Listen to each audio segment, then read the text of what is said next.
Hey, and welcome to a new episode of Worlds Collide, the podcast where I talk to people who moved abroad. And I'm your host, Victoria. So, welcome to this week's episode. This is also the final episode of 2024. I mean, it's crazy. The holidays are just around the corner, just a few more days. That's why I chose Derek's episode. It's about moving to Denmark, and we talk a lot about hygge. I pronounce it so well. So we talk about hygge and Christmas season in Denmark in the beginning of this episode, and that's why I thought it's a good fit. And all other things Denmark as well. So I think it's he gives a really good insight about this. And also, I want to mention Derek. You might know him really well from the expat community on Instagram. His account is... Wait, I gotta look it up on Instagram. He's always the first one that pops up on my Instagram. But now I don't find him. Wait, where is he? Here. Rope trotting. Yeah, check out his Instagram, rope trotting. I make a note on the show notes as well. Okay. All right. I don't want to take away too much. Here it is. Here's Derek.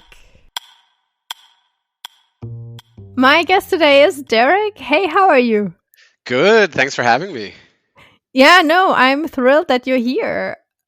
You are kind of, at least to me, you are so well known in the expat community, at least on Instagram. So where are you right now? Sure. Yeah, I currently live in Copenhagen, Denmark. I've been here for just about 7.5 years. Oh, it's a long time. Yeah. Almost. I mean, it's almost like it's a third of a decade.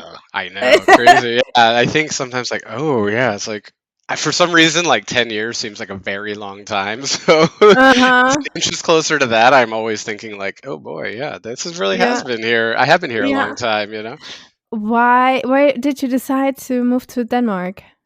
Yeah. So, well, the reason that I decided to was just sort of saying yes to adventure and saying yes to an opportunity. But really, the credit is to my now husband. It really came about because of his job. At the time, he had been working for actually the same company he works for now, and was asked to come over to Copenhagen for a 2-week business trip. Okay. And that was almost 8 years ago, so it's been going well, I guess. Okay, yeah. So so your husband is also American? Correct. Yes. So we met in Philadelphia about 2 years before he was asked to come to that business trip, and it was in the month of November. So it was actually just after the 2016 presidential election in the U.S. And it seemed like just sort of a chance opportunity where somebody asked him like, hey, can you go to Copenhagen? And I said, yeah, do a good job. Maybe they'll ask us to move over there. Oh, yeah, really? Completely like off the cuff, just joking. Yeah. So, and then like he did a good job, obviously. Yeah. Well, it was funny, Victoria, because he was supposed to be here for, I think, 2 weeks, like I said. And then almost on day one, they asked, can you stay longer? The deal for him to come over was to fly him back to the U.S. to celebrate Thanksgiving with family. And, you know, my kind of, we both always loved to travel. That's one thing that kind of, you know, was a good thing in our relationship. Had a lot of curiosity. We loved history. We loved to travel. So I thought, well, you know what? Why don't we just do Thanksgiving in Denmark? When else would we go to Copenhagen? And yeah, like cool opportunity. So like early on, I started looking at flights like, oh, that could work. And then I spoke to him like his first or second day of working here. And he said, oh, they already want to know if I can stay until December. So yeah, why don't you come over? I'll make sure that I can still have the holiday off so we can, you know, tour around and do things and, you know, see some Christmas markets and that kind of thing. And it worked out well. I flew back thinking, well, wonderful. When else would I ever go to Denmark again? I'm glad I got to Yeah. see, Copenhagen and a area of Europe and the world really that wasn't totally on my radar. And Hmm. yeah, well, who knows? I'll probably never come back. And then lo and behold, he's here for another, I think maybe 10 days. And on the last night, his boss took him out to dinner and a few other people that were here and said, like, I would love any of you who are interested to come and do like 6 months and see if you like it. And if you do, it could be another like 2 years or so. And I guess the drinks were flowing, and he said, "Yeah, I'm interested. Let's talk about it more." Uh-huh. And yeah, he called me that night. Now at this point, it was about 2 a.m. in the U.S. Like he was Uh-huh. out all night and called me like Right. on the way to the airport when he was going to fly back to the U.S. And he said, "They want to know if we'll move over here." And I said, "Well, let's talk about it when we're Yeah. face to face." And Uh-huh. when we did meet up, we just said like, "Okay, let's just say our initial thought, yes or no, right away, like 1, 2, 3, yes." We both said yes. Both. Like, Okay. okay, we'll figure out the rest later, and Okay. we did. And were you guys already married at the time? Oh no, we had only been together, I think, for about 2 years. Like we had Uh-huh. just hit. So in Denmark, there's a threshold for cohabitation, meaning that you can reunite with a partner who's here on a work visa or a different type of visa if you meet a qualification for um, of like cohabitation and some other things. So we had like just met that. So we were actually kind Uh-huh. of glad, like, okay, this isn't going to force us to like accelerate our relationship Right. because we had met it because we had lived together before that for a required number of months. But so luckily that worked out. But yeah, we actually got married 2 years ago. Okay. All Yeah. right. So, but that is nice. Yeah. You know that you don't have to be married to go with your partner. Because Yeah. like a lot of people, they're like, okay, I guess we gotta get married, you know? Yeah. And it's Yeah. nice if you have the freedom not to. Exactly. I mean, it wasn't like we didn't foresee that, but we didn't have to rush Yeah. anything or make any decisions that were based Right. around this situation and not Yeah, around yeah. us and our feelings for each other. So that was a nice a nice That was benefit, I guess. nice. Yeah. Okay, and then did you move right away with him? Actually, no. So that was okay. So now we're talking the beginning of December. He was flown back to the U.S. And they had him come back over one more time in December and then fly back for Christmas. At Oh, that nice. point, when he came over in December, they essentially took him around to look at different apartments and get a feel for different neighborhoods and things like that. But it happened very fast. A lot of Uh-huh. people when they do a work assignment overseas or an expatriation, it's sort of in their development plan. For him, it was not. It was just kind of an opportunity that he jumped on. His company Right. acquired a Danish firm. They needed help. They didn't have any counterpart for his role in the new organization in Europe. So it just really was like right place, right time. He sort of was plucked out of obscurity and it worked out really well for him. And because we're sort of at a point where we didn't have much else to consider as far as like kids or that kind of thing. It was like, yeah, Mhm. sure, let's give it a shot and try it. Right? It's just Um, 2 years or 6 exactly. months. Yeah, I mean, it could have even been 6 months, right? So I took a leave of absence. He was back over in December and looked at places, and then um, in January he returned. At that point, he returned, and they had a furnished apartment that was like a temporary living situation. Uh-huh. Okay. So it all happened really fast. At that point, this was maybe 6 weeks after that initial ask of like, hey, why don't you consider moving to Denmark? And yeah, that 6 months later, he had an apartment here. It was very, very rapid. So I basically took the next 3.5 months to sort of shut down our lives in Philadelphia. Mhm. um, I was working at a university at that point, and the Mhm. university I was working for was on trimesters. So I basically wanted to finish out that term. I was an adjunct Sure. professor there, and thought, okay, this will be a good starting point for me. It'll give me a little time to Uh-huh. shut things down in Philadelphia, and then join Mike. So he was doing 3 weeks in Denmark, 1 week in the U.S. for those 3 months, and then I came over in March of 2017.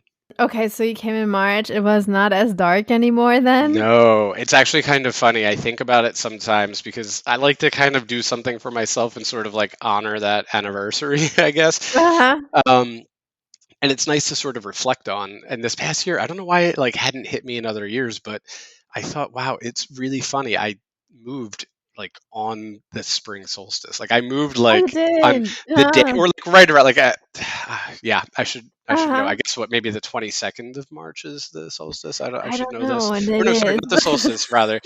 Not the solstice, Uh-huh. the equinox. I E- apologize.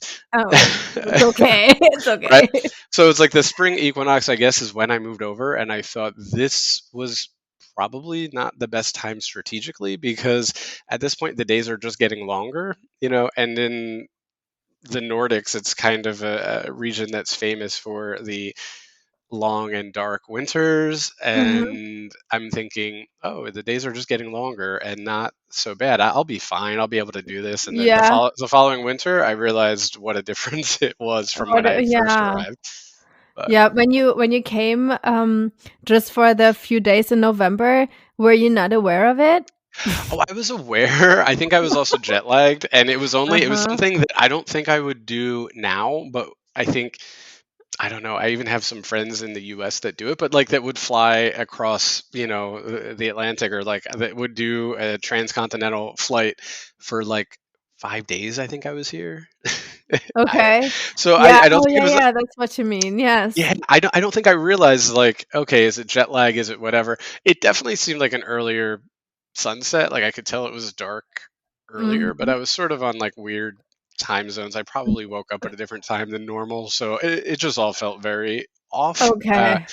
And a You lot of were the also just just excited to be I was gonna say in Copenhagen. exactly. It was the excitement. It was also the like, Christmas market season. There's Christmas lights everywhere. So the city itself is a bit brighter than other times of the year. It felt cozy, and then Uh-huh. eventually I realized that there's a different type of winter that I Yeah. luckily kind of missed. So Oh, okay. Yeah, basically but between then for the first time, yeah. yeah, so basically like after Christmas, I swear I think they take the lights down on like the 27th or the 28th, and then it's basically a dark, cold, somewhat like depressing winter until Mhm. spring comes around. So I missed that part entirely. Okay. And so, how was it then the first time? And then how did it get better later? Yeah, so I think the first time it was kind of funny because I remember thinking, oh, okay, like I loved Christmas here when I visited. At that point I had been here for quite a while, from March until November, December time when Mhm. when Christmas came around again. That was super nice. Went back to see family at Christmas and then flew back in January. And I remember that initial like season, and I kind of knew because I had a heads up from others who had gone through it, including my now husband because he was back here in January Yeah. initially. Yeah, so I missed that period. But when I had my first January here, I realized like, wow, where did everybody go? We would Uh-huh. sort of like loved the fact that at Christmas here, like even though it's cold, even though it's whatever, people are outside and people are drinking. I don't know if you know, like glögg, it's called. Like there's different versions of different countries. We Like have Glühwein, I oh, think. It's glühwein. Okay, yes, yeah. exactly. So same idea. I don't tell the Danes I said that, but it's Yeah, basically yeah, the yeah. same That's thing. okay.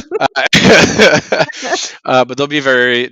No, we put raisins in ours and nuts, so it's Okay. No, different. It's yours is very more different. Yeah. fancy. You get It's it. yeah, it's the same thing. So anyway, so like we're outside drinking our warm drink, and everybody's ice skating or sitting outside and enjoying the Christmas lights and walking around the city, and then you come back in January and it's just dead. Ah, okay, uh, there's nothing. Nothing. So I remember telling friends and family that at Christmas how nice it was being outside, and then returning and realizing, oh yeah, then you don't see anybody until March, April. Yeah, like but Okay. that first day of sunlight when it's a little bit a little bit of a longer day and just everybody's outside again. Yeah, in winter coats and kind of bundled up, but Yeah, everybody's outside again. So it's there's getting just some that vitamin D. exactly. But there's that dead Yeah. period before. Ah, okay. And is that dreading kinda? Ooh, it is. I'm trying Uh-huh. to think of like a nicer way to say it, but no. I mean, I think Danes. I love one thing about them, which is um, you could call it optimism, you could call it delusion, you could call it um, Okay. gaslighting themselves. Uh-huh. I love one thing about Danes is like they have this nice way of saying like, oh no, but it's so cozy and it's the slow season and we hygge and we, they have all of What these is like hygge? hygge. It's they'll say that I don't say it right as well, but it's this supposedly like non-translatable word. They usually say cozy is the closest thing to it, but it's just kind of that idea of like being present, not caring about being like super entertained. Maybe everybody puts their phone away and you're just playing board games or drinking wine. It's di- Okay. it's different for every person. So for somebody, it may be like it's just kind of the idea. It's kind of just like winter depression, right? That sounds like a lovely winter depression. Yeah, yeah. I mean, it's like you can be, oh, we have like these nice blankets and thick wool socks, and that's so hygge. And yeah, look, it is nice, but you do get. I think this is a common expression. We had it at least in the U.S., but like cabin fever. Like I feel like you Okay. eventually get cabin Right. fever, where you're like, I Right. don't care. I don't want more candles. I don't want. I don't want any more Uh-huh. wine. I don't want any more board games. Just like get me Right. outside again, get me some sunlight, get me on a beach. Yeah, so there's like a point where I reach that. It gets later and later in the year the longer I'm here, but I'm Mhm. still not quite like used to it yet. Okay, but that is good though. I Yeah. guess, I mean, it's Copenhagen is still not as far north as like Oh. Sweden, Oh, sure.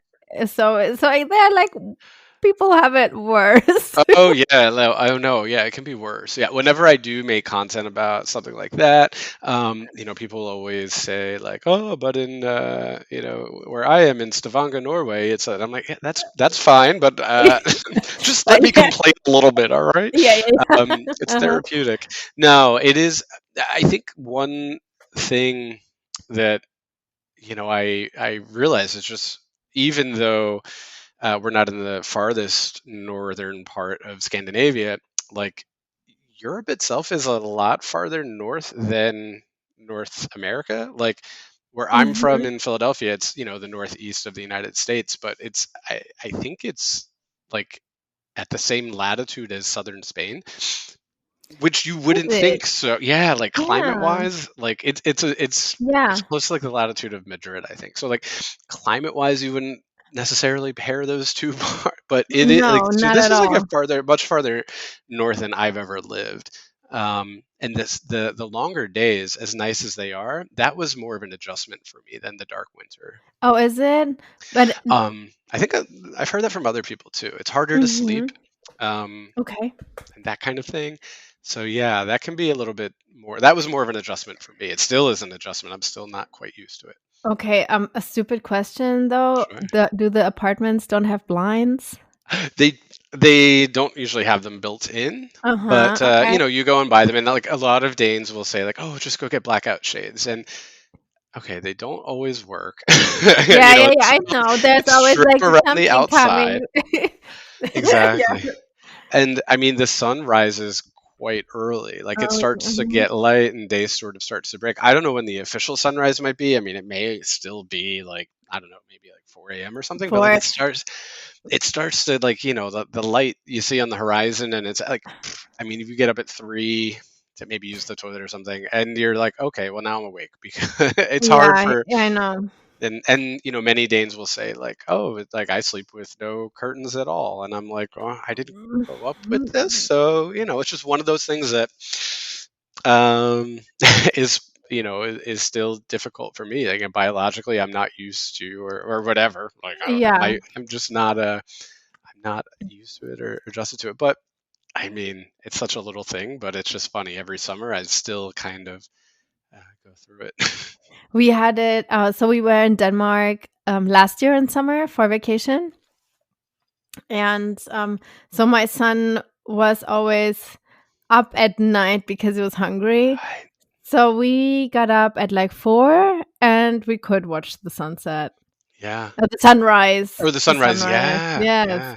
So and then it's like, okay, this just feels like 6 a.m. Yeah. Doesn't it's Exactly. Yeah. so it's I like, was yeah. in Bergen Norway? in Norway Mhm. in the first week of July in 2017. So the first year that I moved here, and that was like, okay, this is even more. This is Yeah.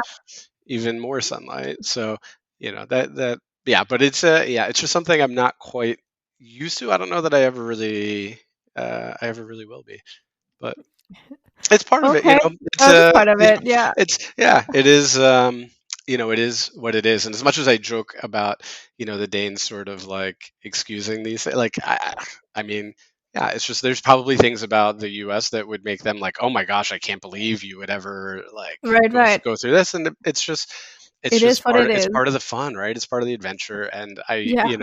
even when I joke around or I do, complain a little bit, I do it with a smile because it's a really cool place to live. It's really cool to have this experience and to, um, yeah, all around. It's Nice. And I want to go back to when you got there. Did you work or like how was your visa status? What was it like? sure. So I was on an accompanying partner visa or like a family Mhm. reunification visa, and that's the type that I'm still on today, Uh-huh. because it was just easier.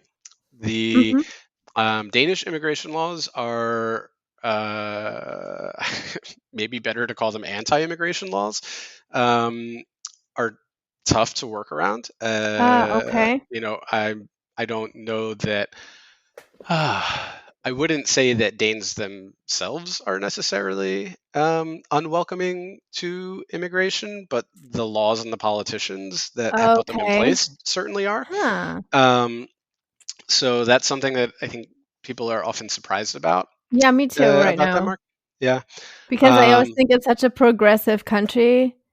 Sure. And look, I But think it is. I think it is for Danes, but I think that there's also maybe they do a good job with public relations. I don't know. ah, got it. Yeah. Um, I think there is a little bit of that. You hear about the hygge and the pastries and stuff, and those things are nice, and it's true, and that's wonderful. But the reality is it's not easy to move here. I think it's purposely been very restrictive to immigration, uh, Mhm.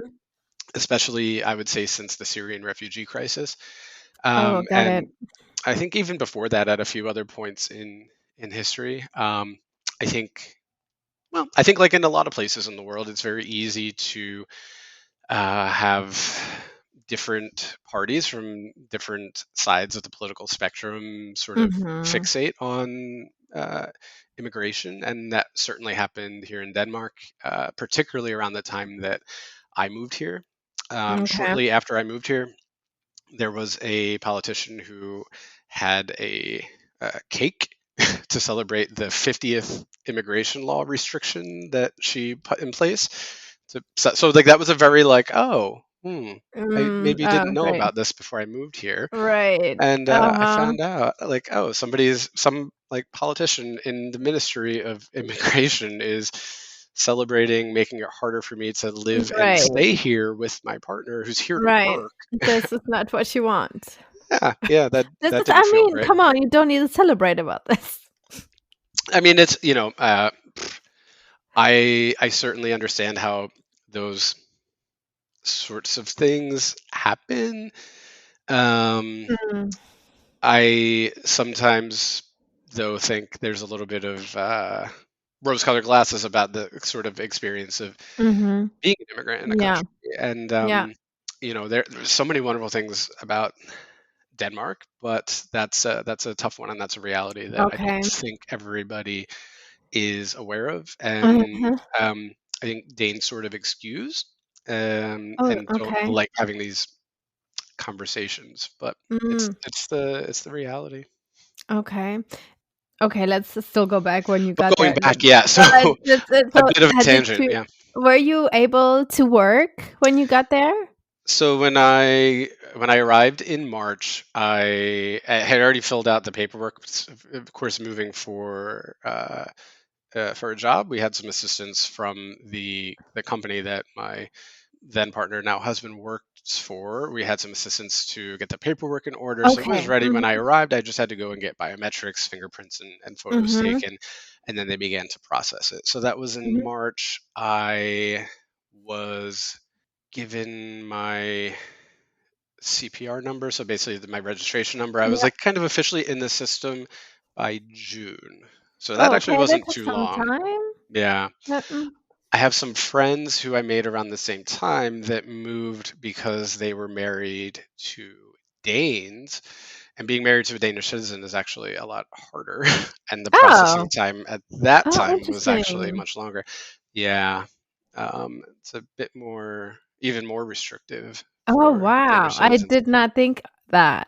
Yeah, I think part of it is I'm guessing here, but I think the logic behind that is like we're here to work. That's very easy to process. If he loses his job, it basically is he's got 6 months to find a new job that meets the qualifications for a work visa, or he has to leave the country. And Mhm. then my accompanying spouse visa, it just like literally my ID card to be in the country has his name on it. Yeah. So Once you're he's connected to his. I'm connected to his literally has his company's name on it.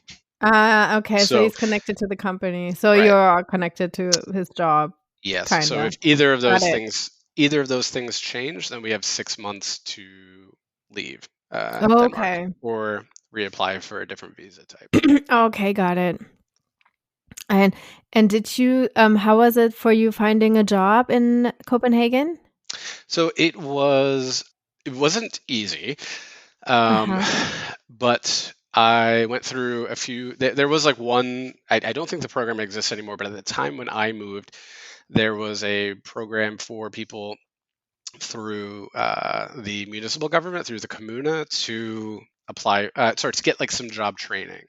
Mhm. Um, and I did that program. I got some assistance, and then I was sort of in their database. So when certain companies, especially startups, were looking for to hire someone, they could get essentially a grant from the Kommune, meaning the government was like paying my salary for the first 6 months, Oh, and then could okay. see like if that was a fit, and then they could Mhm. decide if they were going to keep me on or not.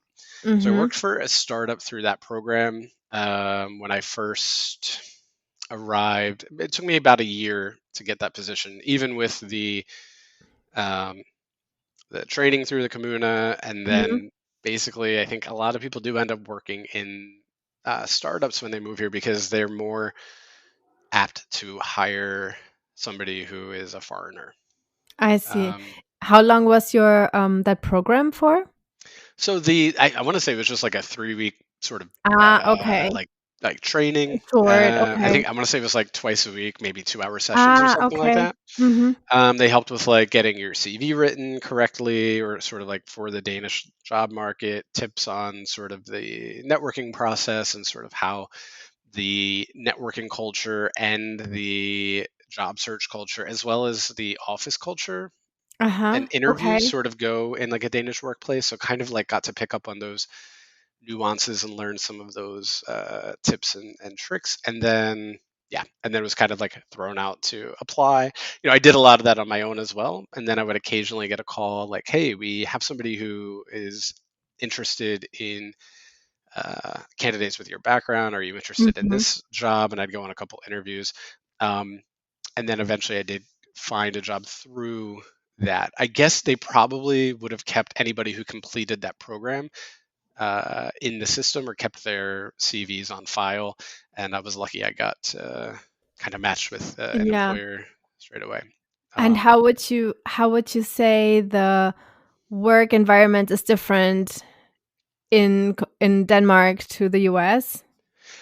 Yeah, I mean, there's quite a few differences. I would say, I think the big thing that you hear a lot, which is fundamentally true, is that there's more of a focus on work-life balance in Denmark. Mm-hmm.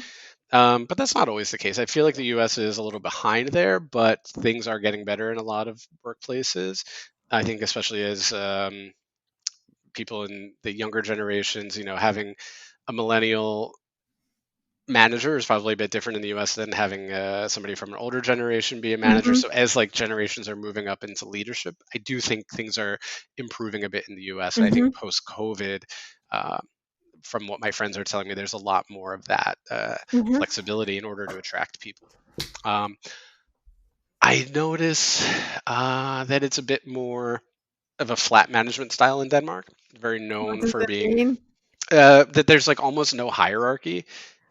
Uh-huh. A lot of people like that. I'll tell you, like I definitely liked that initially, but there were times at maybe at okay, there's a different job that I had before I started going into the creator field full time.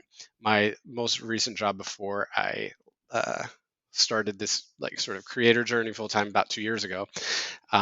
At that job, I was sometimes frustrated by this flat hierarchy. It is nice. It's Okay. nice on paper, right? Like you have a very loose reporting structure, the idea that like anybody can share ideas. Um, Sometimes coming from an American corporate culture, it was frustrating because I was like, yeah, I get this, but if I don't really have a manager, then who's like, why am I reporting to you? Or like, who, Mm-hmm. if I'm sort of left on my own to manage myself, right? Then like, why do I on paper have a manager? There, I feel like Mm-hmm. that could be that was a bit of an adjustment. I didn't always. I think it depends how the company culture is, but that can I think either be a hit or miss for somebody who's not used to it. Um, so it is a bit more laid back in that way. I find a little bit less collegiality. I find a little bit less of like socializing with colleagues, but that doesn't mean it doesn't happen. In some Uh-huh. ways, it happens more, but I don't feel like it happens organically. So there are many events, like maybe a monthly office event. There's usually a big Christmas party and maybe a summer party that almost everybody attends. But I Mm-hmm. find the Danish workplace is often we eat lunch together in our team for Mm-hmm. the 30-minute lunch break day. And so you don't eat at your desk, you eat with your team, and that's very Yeah. important. Not always as important in the US. And it's also like that monthly sort of social event most people attend, even those with kids.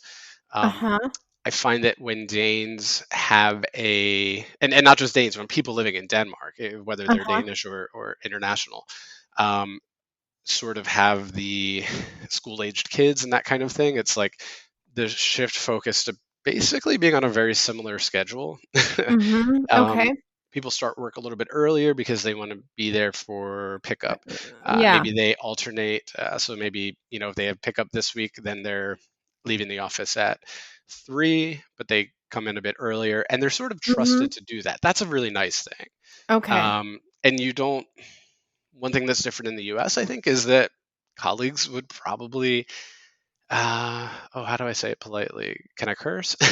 Yeah, I know. They would They would like it talk smack definitely would about it, look right? weird at you. Yes. Yeah, exactly. And Yes. we're in Denmark. A lot of things are like, well, everybody does this, and everybody does this when they have kids, and we pick up the slack for each other. And Okay. when these people, when their kids are old enough to ride their bike home or what have you, then there will be newer people who will be leaving at 3, and they'll be staying. So it's very much like, Right. Got yeah, it. that's how we do it. That's not something we complain about because we all do it. So I don't know if that So makes yeah. sense. Like, whereas in So the yeah, US, I think that would be, yeah, I don't think everybody that chips in.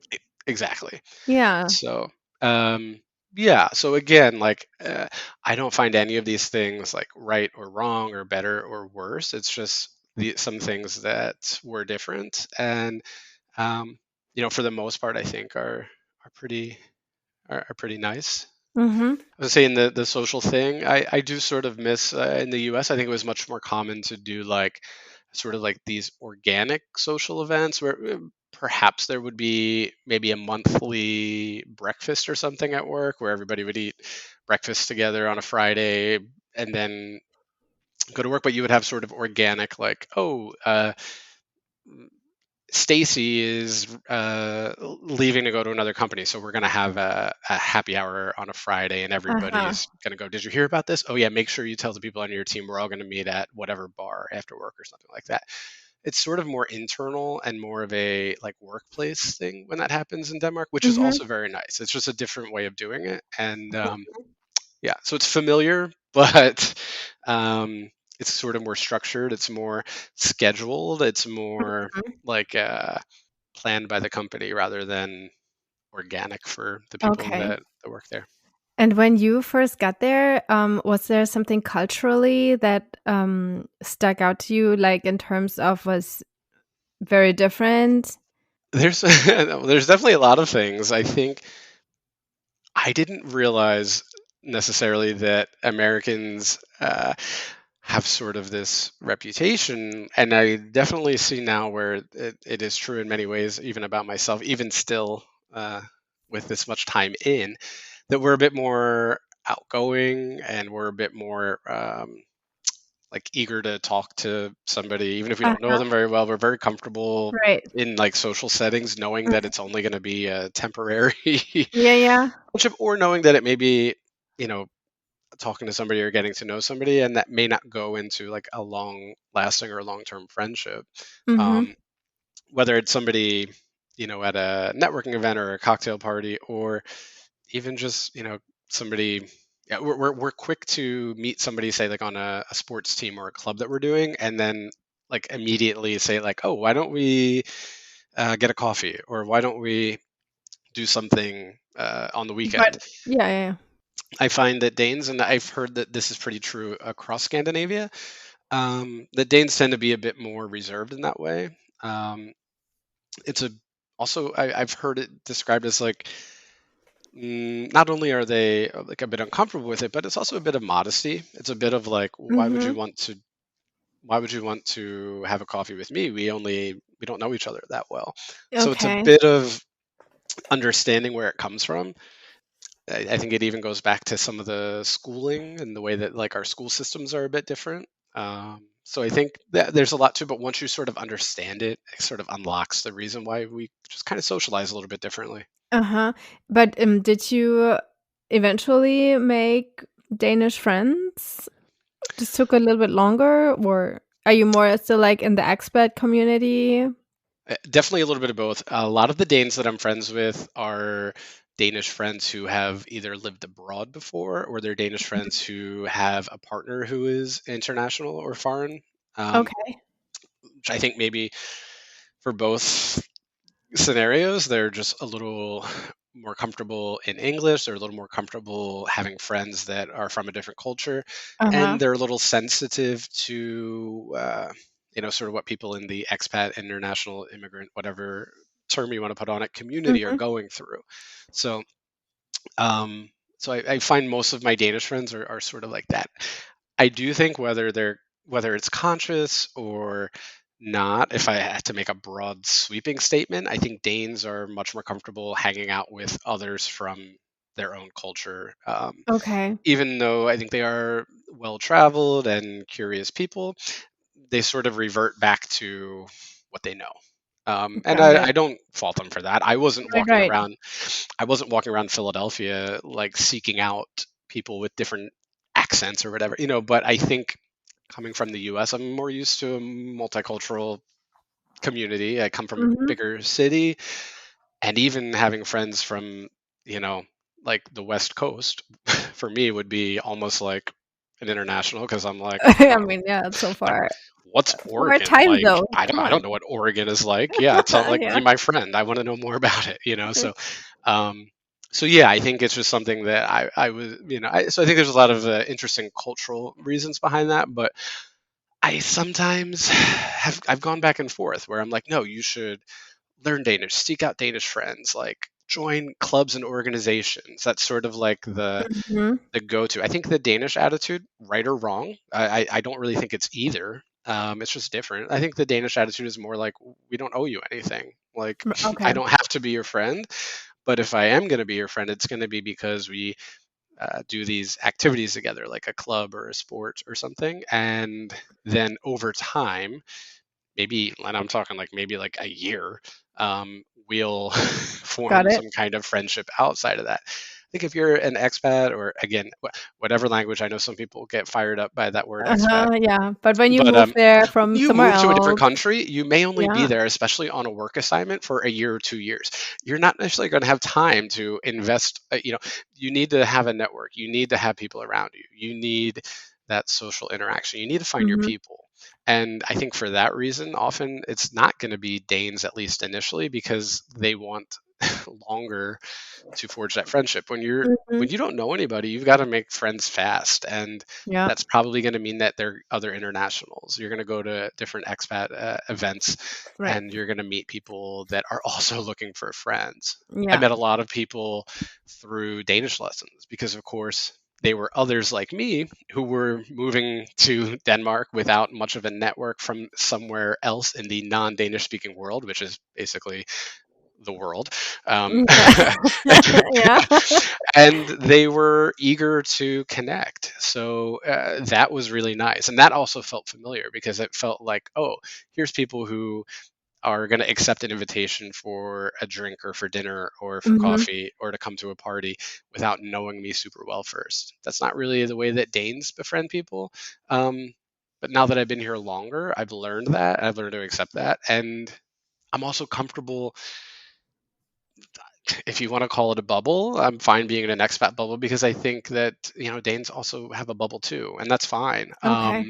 Uh, and I also respect that it is easier to relate to friends who speak your mother tongue Yeah, it is. as It is. at the native level, Or and at least understand like, the culture and the references in the background. Like I totally get that and or respect you that. have And like something to talk about. For example, the trouble with your paperwork, or yeah, whatever, the trouble of get whatever finding food that tastes good. Yeah, right. like something. Something with a spice level above mild. Yes, I like being with friends who I'm not gonna. I love my Danish friends, but I'm not gonna invite them out for tacos because they won't eat them, right? Like, Oh, they no, I cannot eat it. joke. Yeah, their favorite spice is butter. Yeah, so that's fine. Oh, got it. That's fine. Um, it's damn good butter though. But no, I like I totally respect that. And I think it goes. I think it sort of goes both ways too. I think Danes also kind of like being around other Danes, and Yeah. um, that's fine. I do have Danish friends again, Okay. but it takes a little bit longer, and it's not as easy Okay. as it is Yeah. in other places. And you just mentioned it, your Danish lessons. So how is your Danish? How did you learn? How do you communicate? Ja, ikke så good til dansk, so I'm not very good at Danish still. What does that mean? I speak Danish. It means I'm not very good at Danish. Ah, Um, okay. yeah, so I did lessons for about 6 months, and I paused due to, yeah, I mean, partially it was Frustration. frustration. I would say perhaps diminishing returns.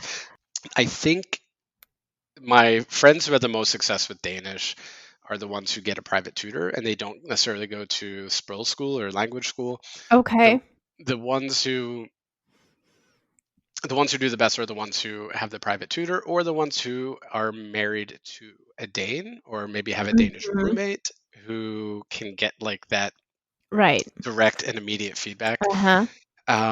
I think it's really wonderful. Denmark does have a way for everybody to take Danish lessons with zero cost, and some instances, like for students, etc., for zero deposit or down payment, you can take Danish lessons. Mhm. Um, and while that's wonderful, I don't know that it's the most efficient way to learn because sometimes it's like there's 25 people in the room. I'm not having a teacher sort of one-on-one correct how I say things, and Got it. it's maybe not the most efficient way.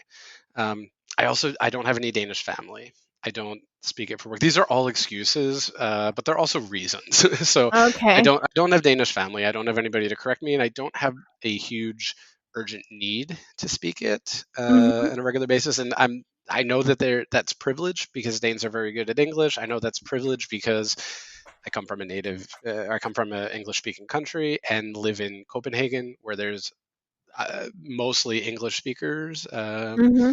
living, and it would be harder if I came from somewhere else in the world. Do Uh, you, so if you go to the supermarket or go to a restaurant or go to the post office, it's totally, you get by with English?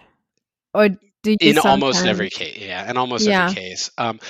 I This doesn't mean that everything is going to be written in English. I'm pretty good at I'm pretty good at reading Danish though. Uh-huh. Like I know my, if you were holding up flashcards, I would get all the food ones correct. I'm good at grocery store Danish. I'm good at I'm good at like restaurant menu Danish. Um, and I could probably muddle my way through a meal out at a restaurant in Danish spoken. The problem is I'm not always understood super well. Danes aren't used to hearing other people speak Danish as a With, second language. They're really not used to uh-huh. hearing anybody speak Danish as a second language. Right. So unless you are really speaking it the way that they do, and I mean almost down to like the regional dialect, it's gonna be difficult to be understood. Do you speak English at work then? Yes. Mhm. So now I am working 100% on my own, but I do often work at co-working places, and I do work out of a studio.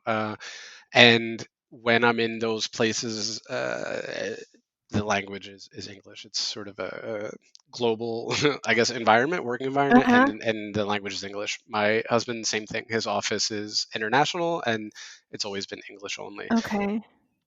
But I remember from last year when we were in Denmark, because my husband also talks like, "Oh yeah, maybe we should move to Copenhagen," and and then I'm like, "Okay, but Danish is so hard to learn." But so we're from Germany. So if I see it written, there are a lot of words that are very similar, but the Yes, pronunciation is so different. yeah. And then I did some research there. It's been over a year that I did the research, so it's not like 100% correct what I'm saying here. But I want to say it's like the in the top 10 hardest languages to learn. Yeah, I've heard that as well.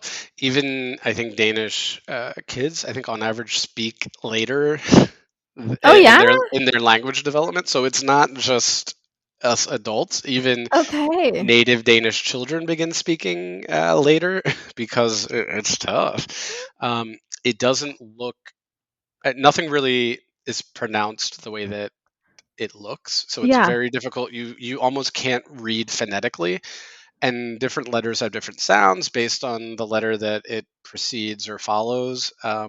And the vowels can be tricky. If you don't speak it precise, it can be tough. Yeah. And I think maybe a linguist would be better on sort of the topic, or like Right. Yeah. understanding why. But my hypothesis is basically Danes aren't used to hearing other speakers speak Danish. Danes also Right. have trouble understanding other Danes from different parts of the country, and it's not a huge country, It's not, right? yeah, It's not small. like Yeah. Germany, like I could understand maybe having like somebody with an accent from Bavaria if you're in Cologne being like, "Oh, that's different," but I understand we're speaking, Mhm. it's I don't know, something So about it's strong. So they have strong dialects. yes, Ah, got yes, it. and Got it. and I think unless you really lose your accent, it's So how do you tough. lose your I, accent? I I don't have not in a long I time. don't know. I don't know. It's tricky. That's- And it can be yeah, so it can be tough. And I have some Danish friends who are super great in, hey, if you want, why don't we try to like practice a little bit? I've had Mhm. other encounters with people where I'd say people in the wild, sort of organic Yeah. conversations where people are not as friendly and don't offer a lot of grace when you're trying to learn. which can make it tough. Okay. I feel like I feel Yeah, I for feel like I'm sure. being negative because I do love living here and it's fun learning the language. It really Okay. is. Um, I think there's also I don't know how familiar you are with Danish humor, but there's a lot of like No. self irony. It sometimes Uh-huh. feels like there's sort of like a lot of like picking on the same sort of like jokes over and over. They kind of like pressure test people, and I think they do that with the language a lot, Mm. where it's sometimes like, oh, you basically just are like asking an immigrant who's learning your language to say something very difficult for the purpose of laughing at them, and that's kind Yeah. of messed up. Okay, That's yeah. where I come from. That's like Uh-huh. I would be in trouble if I did that, like at work, or even like Uh-huh. as a child growing up in school. Like I would have been reprimanded. So Right. that kind of thing happens and can make it a little tough to learn and practice. But And yeah. And so what was for you then the biggest struggle? oh, I mean that's definitely. I think the things that are hard are the things that are hard everywhere, right? Like you sort of like you miss having your network, you miss having your family and friends. I think I've Mhm. been very fortunate in a lot of ways though, because I moved here with my partner. We come from the same culture and the same background. Mhm. Um, I think the struggle it's been tough with I think the employment part. Uh-huh. Um, I think being a trailing partner can be a struggle no matter where you go Yeah. because you're not the one moving for the job. You're usually giving something up to move Yeah. abroad. You sort of don't have your own thing. You don't know where you fit. And Yeah. everybody finds that when they move abroad, but at least the partner that moves for the job or for school has that, right? Like they have a Yeah. place to go where they belong every Yeah. day for eight Yeah. Yeah. hours. You don't. So Yeah. yeah, that was a tough time. But I do try when I meet people who are in those shoes. I always try to say like, hey, like you will find your place. You will find what works for you. At a certain point, these things that seem like cultural oddities or seem like they're at odds with where you came from will eventually you'll just look at them and be like, ah, it's so fun that like Danes do this and oh I get like I know how to do this now. You have to celebrate like these small things too. Mhm.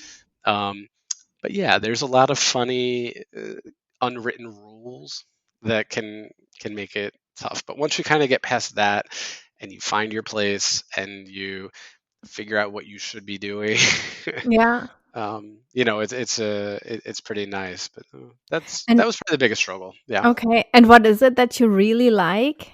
Hmm. Um, I think the thing that I would even say love about Denmark is that it's a very things are very calm here. Things are very people are very peaceful and content, and it's calm. And sometimes I'm like, where did it go? And I'll sometimes have like meaning the stress, right? Like sometimes I'll have Uh-huh. these of like things where it's like, oh, maybe I'm like waiting in a queue, and then I find that like it's taking a while for the person in front of me, and I get this like agitation that I Uh-huh. think is like very specific to like an American Northeast city agitation, and I'm like, oh, and then I'm like, no, relax, like you have Okay. nowhere to be, you're just waiting in a queue. Calm down. It's fine. I think Mhm. Danes have like a very like laid back way of life and it's Yeah, really okay. nice to tap into. You hear about this like Scandinavian minimalism and Denmark's the happiest country and blah blah. I wouldn't say that they're like happy walking around with weird smiles on their faces. They're not. They're just content. And they manage to have a very like fulfilled and full life with like literally not giving up anything, but also like in a very simple way. Like they don't deprive Mhm. themselves of anything. If they want to have a drink on a Wednesday afternoon or something, they will. If they want to like like there's just like no shame in that kind of thing. I don't know if it's Uh-huh. like the Viking mentality they usually sort of like laugh about, but I'm like, no, it's just you've held on to something or tapped into something really cool, which is like they just have a way of like finding beauty in simple things, not depriving themselves of anything, and in turn live like a very fulfilled lifestyle. And I love being able to embrace that. Uh-huh. And can I ask you about the gay community? Like, how was it? Did you feel welcome when you moved there? Did you encounter any problems you didn't expect? Yeah, I mean, it's pretty nice. I think in a way, it's been a very nice sub community to become a part of. I met my husband, therefore, like basically when I did meet him, and that sort of put me on like the track to end up living in Denmark, was through a gay sports league in Philadelphia.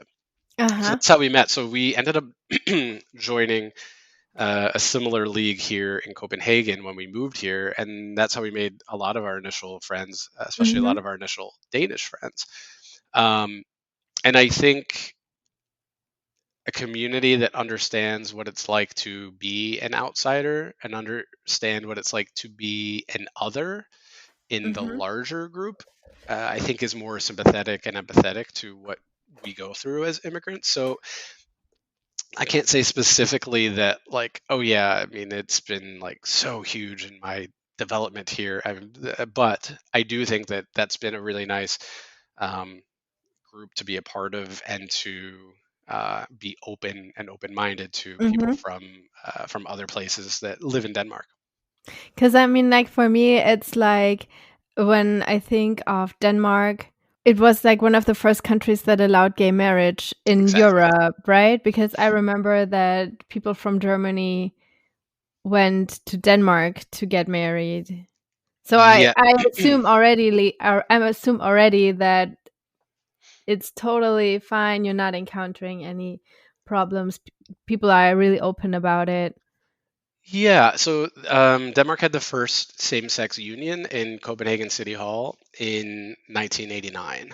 Um, so marriage itself came later, um, but they were kind of monumental in allowing those first same-sex couples to have a recognized civil union in the city hall.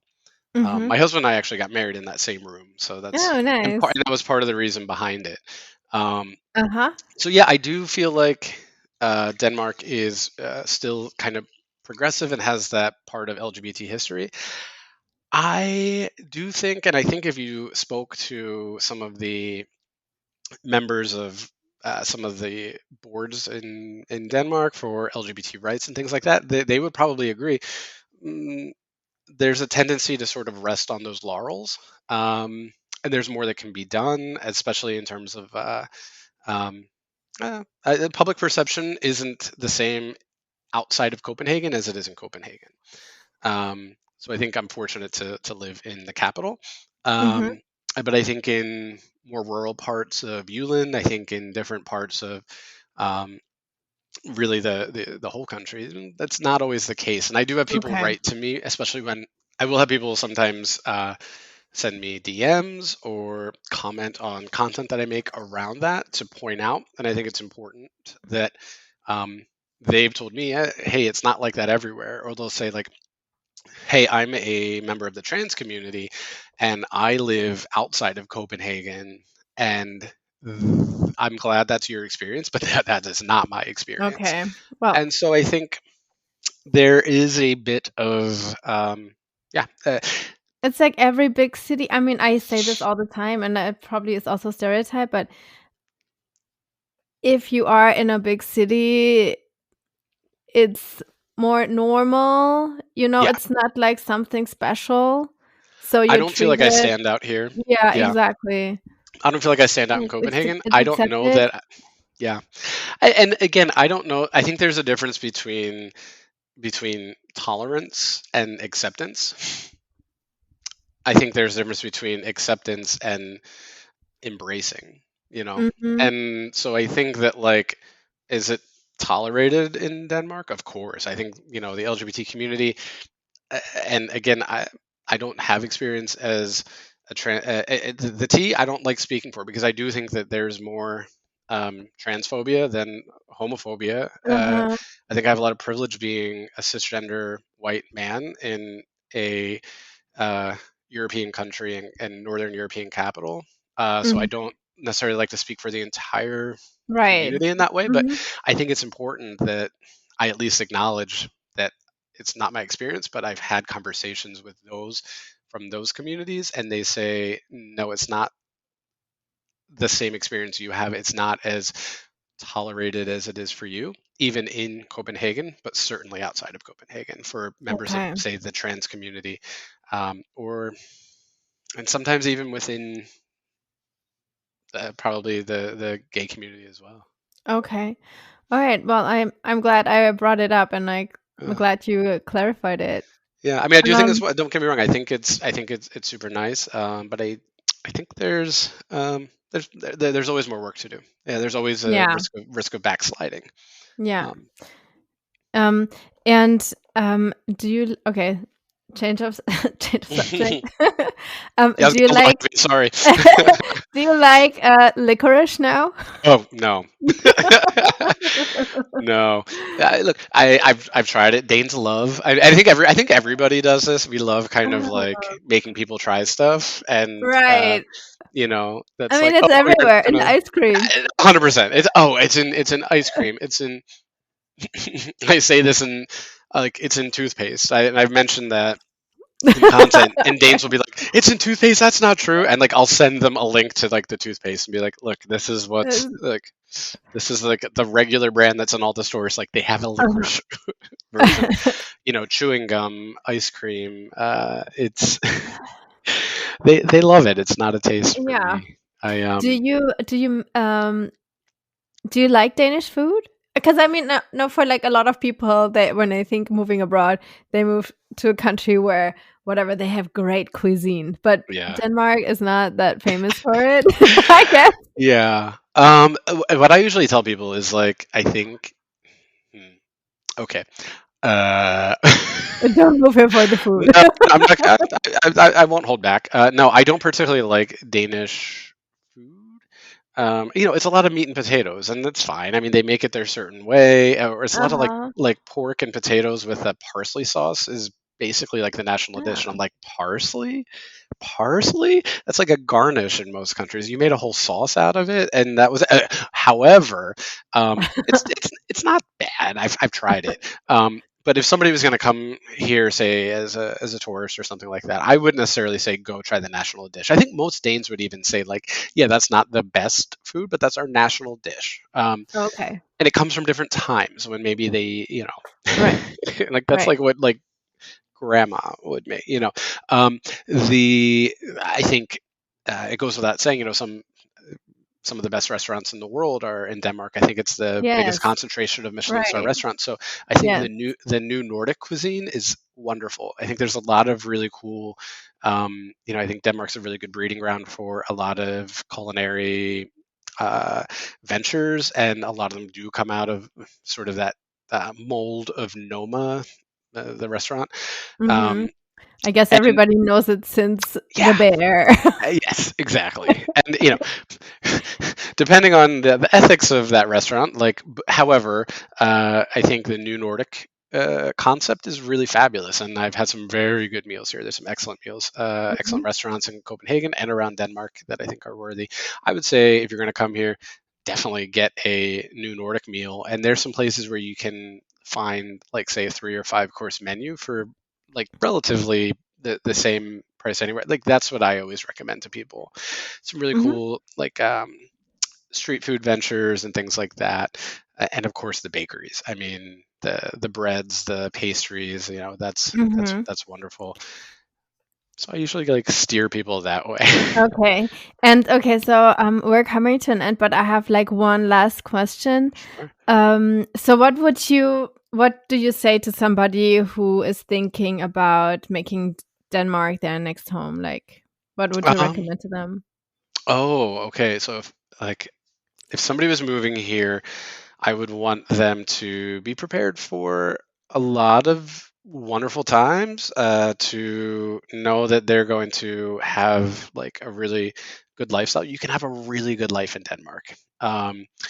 I also always recommend that people keep in mind moving to Denmark won't shield you from the problems, or the not so good things that maybe you had in your life before. I think there's some myths of like, oh, it's, this wonderful, happy country, and the welfare state solves all of your problems, and this and Mm-hmm. that. And it's like, well, no, people in Denmark also have problems. I described a lot of them in this Mm-hmm. conversation.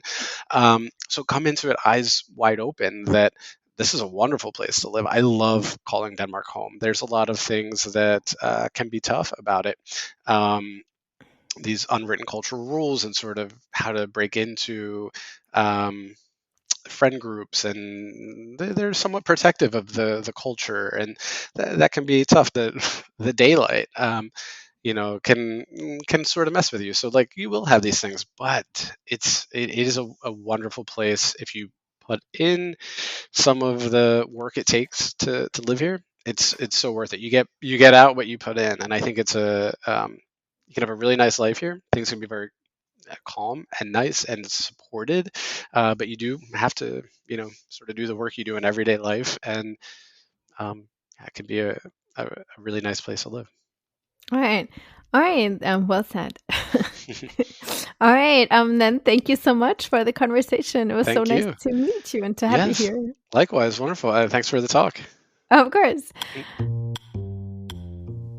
That was Derek about life in Copenhagen and in Denmark. And I think he gave us a really good insight how it really is. Like he talked a lot about the downs, but also the ups. I liked how he mentioned it. It is not always like rose-colored glasses. It's like he was real about it. So I very appreciate that. And I hope like you guys who are interested in moving to Denmark, got a lot of information about it and like heard what you wanted to hear. Okay.